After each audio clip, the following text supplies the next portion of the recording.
Ciao a tutti ragazzi e bentornati sul canale di Fabrizio Teghesi. Oggi so che vi sarete aspettati il video report del campionato europeo, ma ragazzi quello è un video veramente lunghissimo e complicatissimo da editare e sinceramente ci tengo a farlo bene.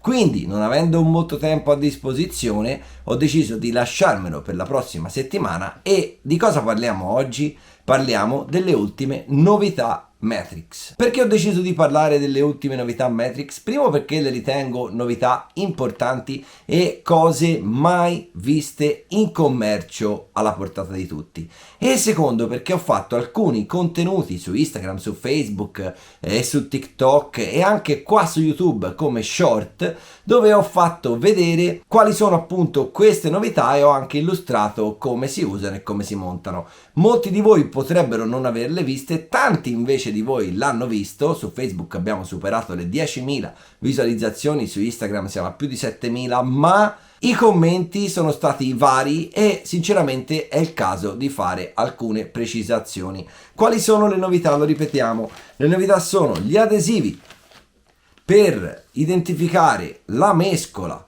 e la posizione della gomma sulla vostra macchina, che sono importanti? Sì, se ne può fare a meno, sì, sono fighi un botto. Ragazzi, sono veramente fighissimi. E perché è importante la posizione della gomma sulla macchina e mantenerla? Allora, il fuoristrada ragazzi sta cambiando, ve ne sarete accorti tutti, è da tempo che ne parliamo qua su questo canale, ma comunque indipendentemente su tutti i miei profili social, e si sta trasformando verso piste con alta tenuta, verso piste tendenzialmente pulite, senza polvere, e verso piste con tanti salti e che tendono a gommarsi. In questo caso ragazzi le regolazioni del camber della macchina fanno un po' quello che succede nell'on-road, quindi fanno adattare il consumo della gomma all'angolo di camber che stiamo utilizzando sia sull'avantreno che sul retrotreno. Quindi che cosa accade? Esattamente come in on-road, se cambiamo costantemente la posizione delle gomme, le gomme non saranno performanti dal primo minuto, ma avremo un periodo di adattamento dove il consumo della gomma si riporta conforme al vostro angolo di camber. Quindi anche se non prenderete i fighissimi adesivi Matrix, procuratevi un bellissimo pennarello e marchiate sempre le gomme con la loro posizione. Quando le rimontate, ovviamente rispettate la posizione, non invertitele mai, non incrociatele mai, o meglio, se lo fate siete consapevoli che avrete un periodo di adattamento variabile. Chiaramente sulle piste ad alto consumo di gomma sarà più veloce, sulle piste però a basso consumo di gomma ci vorrà più tempo e avrete quindi un periodo di adattamento del vostro automodello e delle vostre gomme agli angoli di camber da voi impostati. La seconda novità ragazzi sono questi elastici. A che cosa servono? Questi sono gli anelli che rinforzano le spalle delle vostre gomme. Allora, a cosa servono?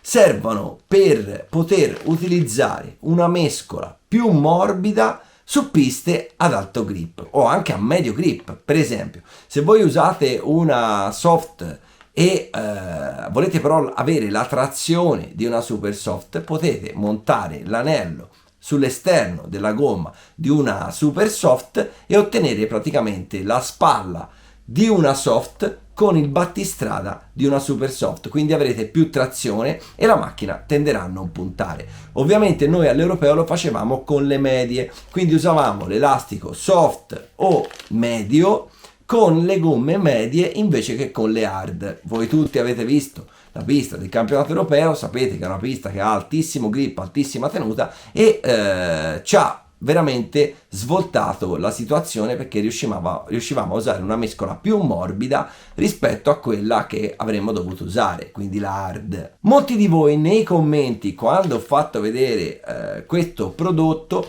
mi hanno detto ok, ma qui fuori strada si complica, ok, ma qui adesso dobbiamo spendere altri soldi, ok, ma qui come si fa a stare dietro a tutto. Allora sappiate che questo è sempre esistito, perché come si faceva prima? Si faceva con 2 treni di gomme, tagliando la spalla di uno dei 2 treni di gomme e incollandola sul secondo treno di gomme. Quindi tagliando questo pezzo che appunto gestisce la forma del profilo laterale della nostra gomma e incollandolo esattamente come facciamo con questi sulla gomma da utilizzare.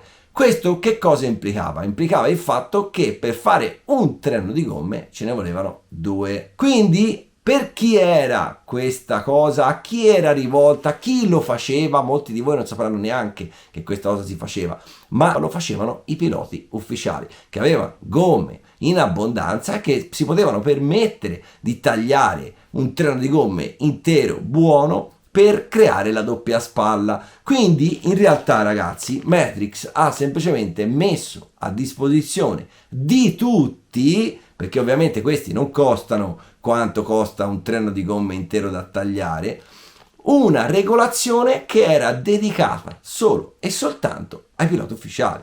Quindi non lo vedete come una cosa negativa, vedetelo come una cosa estremamente positiva, perché a minor costo avete nelle mani di tutti voi la possibilità di fare quello che i piloti ufficiali su tantissime piste facevano già ai tempi di Ciccio Lanfranchi, e sto parlando degli anni 90-2000.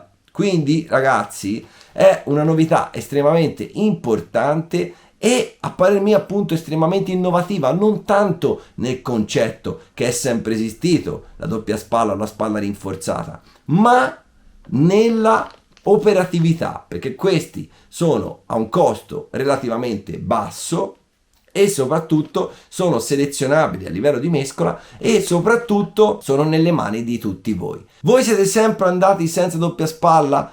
Potete scegliere, la provate e capite che cosa cambia e poi deciderete se tenere gli anelli in cassetta o non tenerli, oppure potete fare come avete sempre fatto, quindi non usare la doppia spalla. Ovviamente ragazzi, questa non è compatibile solo per gomme Matrix, la potete provare su qualunque marchio di gomme. E come si installa? Vi ripropongo il video creato dal Verri, dove praticamente vi fa vedere il metodo per installarli correttamente.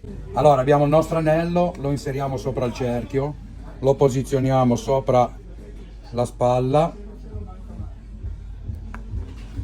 con il pollice posizioniamo bene l'anello in fondo. A questo punto procediamo con la colla, incolliamo l'anello sopra la spalla della gomma che è già stata incollata.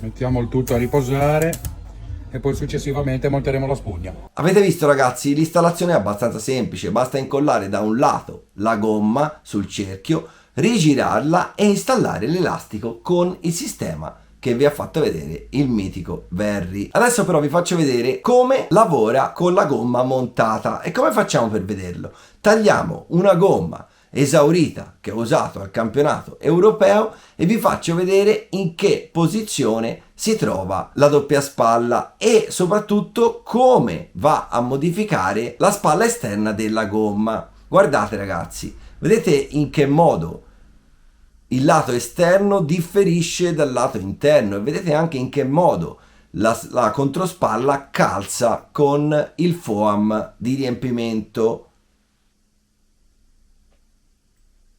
Ovviamente ragazzi trovate tutto questo materiale anche nel mio shop, quindi se volete provare le controspalle delle varie mescole non esitate a contattarmi e per qualunque domanda scrivete nei commenti e mi raccomando ragazzi mettete mi piace, condividete il video e chi non l'avesse ancora fatto iscrivetevi qua al mio canale su YouTube ma anche su tutti gli altri miei social, Facebook, Instagram e TikTok.